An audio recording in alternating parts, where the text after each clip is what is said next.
반갑습니다. 예수는 빛교회입니다. 아버지 아들이 보내신 성령의 인도하심으로 구원으로 이끄시는 오늘 8월 4일 예배 성령의 인도를 받는 교회라는 제목으로 함께 나눌 말씀은 사도행전 20장 13절에서 24절까지의 말씀입니다. 제가 가진 신약성경 223면입니다. 함께 본문 말씀 보겠습니다. 신약성경 유일한 역사서 사도행전 20장 13절에서 24절까지의 말씀입니다. 하나님의 말씀에 경청하십시오.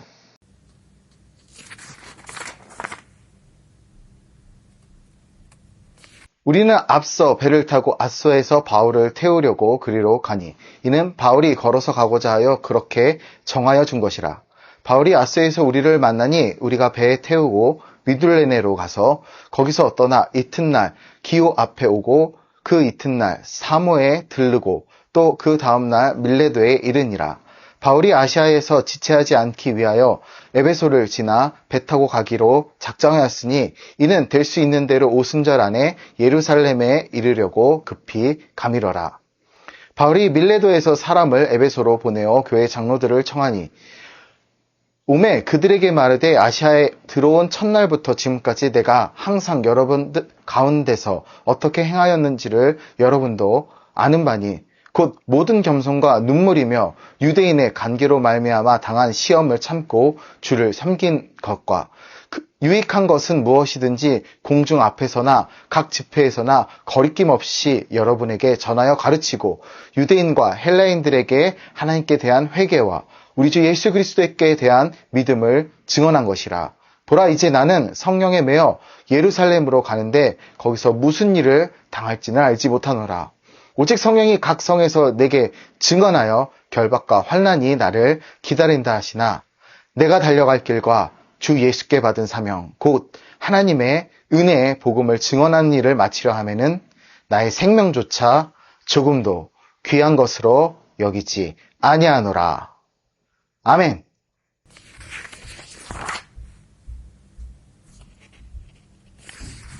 사도행전은 지금도 쓰여지고 있다 이야기합니다. 초대교회 성장과 확장을 기록한 아주 중요한 책이고 역사적인 사실을 기반으로 누가가 작성한 책이죠. 사도행전 20장 13절에서 24절은 특히 사도 바울의 고별 설교를 포함하고 있어서 그의 사역의 정수를 담고 있습니다. 바울은 그의 사역 동안 여러 지역을 다니며 복음을 전했고 그 과정에서 수많은 어려움과 도전을 마주했습니다. 그러나 그는 언제나 성령의 인도하심을 따랐고 그의 사역은 그리스도의 복음을 전 세계에 전파하는 데 큰 역할을 했습니다. 오늘 우리는 이 본문을 통해 성령의 인도하심을 받는 교회와 전도자의 삶에 대해 깊이 묵상하기 원합니다. 우리는 바울의 고별 선교를 통해 성령의 능력과 은혜를 체험하며 그리스도의 증인으로 살아가는 것이 무엇인지 다시금 생각할 수 있을 것입니다.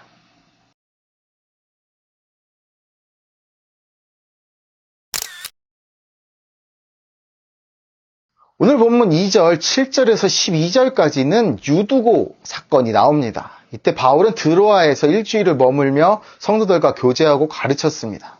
그곳에서 그는 주일날 밤 성도들과 모여 함께 예배하며 말씀을 전했지요. 바울의 설교는 밤늦도록 이어졌고 그 열정은 매우 강렬했습니다. 그러나 유두고라는 젊은 청년이 졸음을 이기지 못해 3층 창문에서 떨어지는 안타까운 사고가 발생했습니다. 그는 그 자리에서 즉사했지만 바울은 성령의 능력을 의지하여 유두고를 살려냈습니다. 이 사건을 볼 때 우리는 단순한 기적의 사건으로 끝나는 것이 아니라 성령께서 교회를 통해 생명의 역사를 이루신다는 강렬한 메시지를 깨달아야 합니다. 교회는 단순히 사람들이 모여 예배하는 곳이 아니라 성령의 능력이 나타나는 장소입니다. 이 사건을 통해 우리는 성령의 능력과 기적이 오늘날에도 여전히 교회 안에서 일어날 수 있음을 믿고 기대해야 합니다. 바울의 고별 설교를 하기 바로 직전에 일어난 사건, 그리스도인들은 이러한 사건을 통해 하나님의 능력을 체험하며 더 깊은 신앙을 깨닫고 그 신앙으로 나아가야 합니다. 또한 이 사건은 우리에게 교회의 본질을 다시 생각하게 합니다. 교회는 위험과 어려움 속에서도 하나님의 능력을 경험하고 그 능력을 통해 세상을 변화시키는 공동체입니다. 바울은 이 사건을 통해 성령의 능력으로 충만한 교회가 어떤 모습이어야 하는지를 보여주었습니다. 교회는 성령의 인도하심을 받고 그 인도에 따라 움직이며 하나님의 놀라운 역사를 경험해야 합니다. 이 과정에서 우리는 우리의 약함과 부족함을 인정하고 오직 성령의 능력에 의지하는 삶을 살아야 합니다.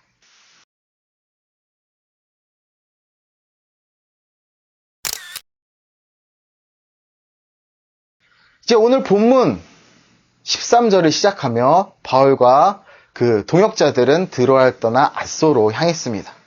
바울은 걸어서 그곳으로 가기로 했고 그의 동료들은 배를 타고 갔습니다. 앗소에서 다시 합류한 후 그들은 미둘레네, 기오, 사모에서 머물렀고 마지막으로 밀레도로 갔습니다. 바울은 예루살렘으로 가는 길에 시간이 촉박했기 때문에 에베소를 방문하지 않았습니다. 그러나 그는 에베소 장로들을 밀레도로 부르기로 결정했습니다. 바울은 그들에게 마지막으로 중요한 메시지를 전하고자 했습니다. 밀레도에서 바울은 에베소 장로들에게 자신의 사역을 되돌아보며 그들을 위로하고 격려했습니다. 그는 자신의 삶을 통해 하나님의 은혜와 진리를 전하며 성도들이 믿음 안에서 굳건히 서도록 도왔습니다.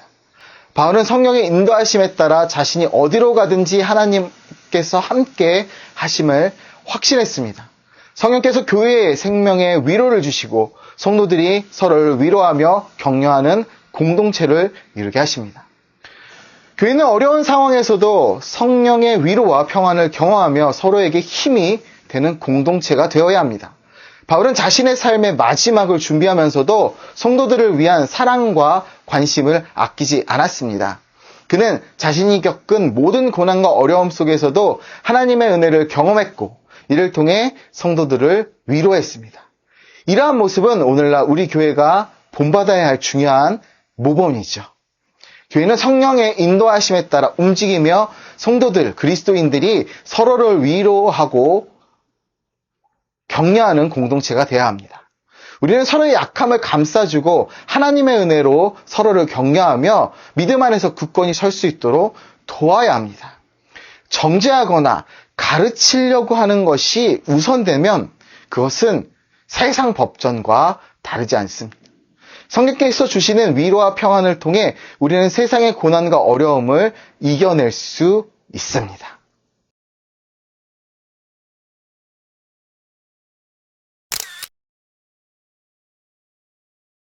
바울은 밀레도에서 예배에서 장로들을 모아놓고 자신의 전도 행적을 그 여정을 이야기했습니다.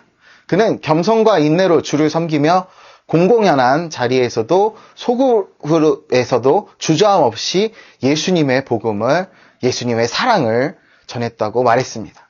바울은 자신의 사역을 통해 하나님의 사랑과 은혜를 경험했고 이를 통해 많은 사람들이 예수님을 믿게 되었다 증언했습니다. 수많은 전도사들, 수많은 목사들, 선교사들이 바울을 목회의 그리고 사역의 모델로 삼는 이유가 바로 여기에 있습니다. 전도자는 성령의 인도하심에 따라 복음을 전하는 자들입니다. 바울은 그리스도인의 증인으로 삶을 살았으며 그의 전도의 여정은 그 자체로 복음의 증거가 되었습니다.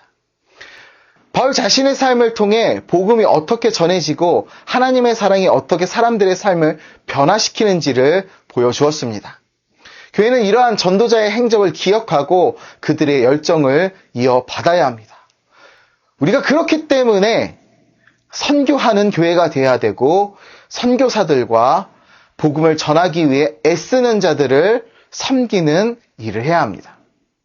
그의 전도 여정에서 배운 것은 오늘날 우리 사역에도 적용해야겠지요. 바울의 삶은 그의 전도 사역의 본보기가 되었습니다. 그는 모든 사람 앞에서 예수님을 증언하며 그들이 그리스도를 믿을 수 있도록 노력했습니다. 그의 사역은 단순한 말로만 이루어진 것이 아니라 그의 삶 전체가 복음의 증거가 되었습니다. 바울은 자신이 경험한 하나님의 사랑과 은혜를 전하면서 그리스도의 사랑을 전하는데 자신의 온 삶을 바쳤습니다. 교회는 이러한 바울의 사역을 본받아야 하며 복음을 전하는 데 있어서 그의 열정과 헌신을 따라야 합니다. 우리는 복음 전도자입니다. 망설임 없이 복음을 전할 수 있는, 그 아름다운 기쁨 소식을 전할 수 있는 증거자의 삶, 그리스도인의 삶을 살 수 있는 자들이 되어야 합니다.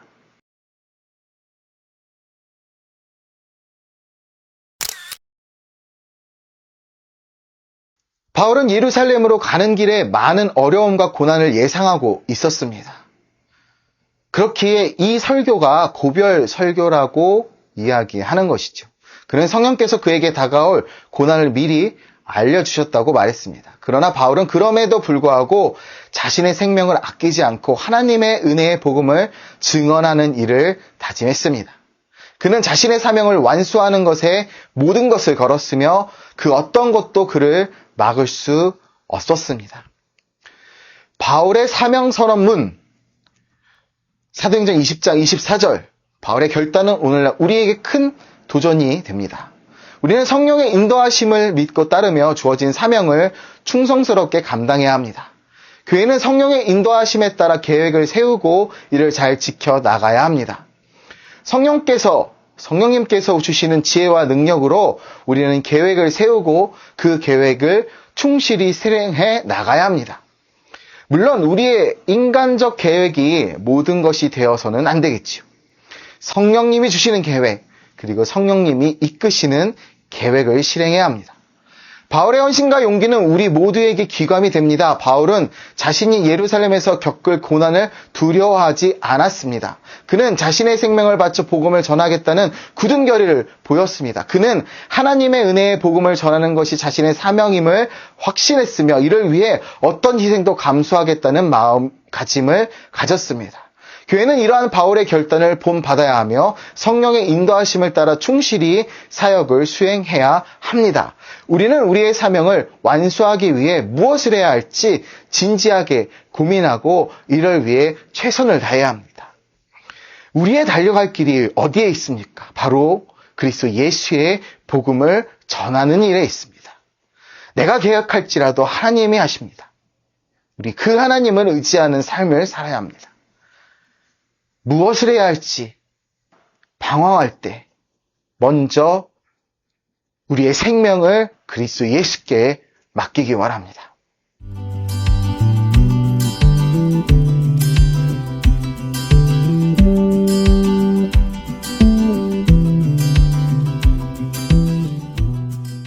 나의 달려갈 길과 주 예수께 받은 사명 곧 하나님의 은혜의 복음을 증언하는 일을 마치려 하면은 나의 생명조차 조금도 귀한 것으로 여기지 않겠다는 바울의 다짐.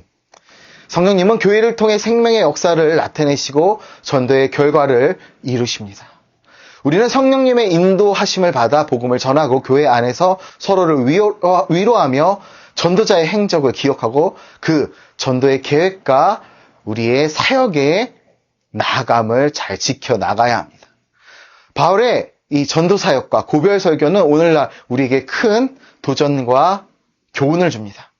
우리는 그의 삶과 사역을 통해 성령님의 인도하심을 받아 살아가는 것이 무엇인지를 배워야 합니다. 바울처럼 우리의 삶을 통해 복음의 증거가 되며 하나님의 사랑을 전하는데 최선을 다하기 원합니다. 우리는 성령님의 인도하심을 따라 복음을 전하며 그리스도의 증인으로 살아가길 소망합니다. 성령님의 능력과 은혜로 충만한 교회가 되어 이 땅에 하나님의 사랑과 진리를 널리 전파합시다. 성령의 인도를 받은 교회가 되기를 그리스도의 예수님의 이름으로 축복하고 기도합니다. 사랑하고 축복합니다. 감사합니다.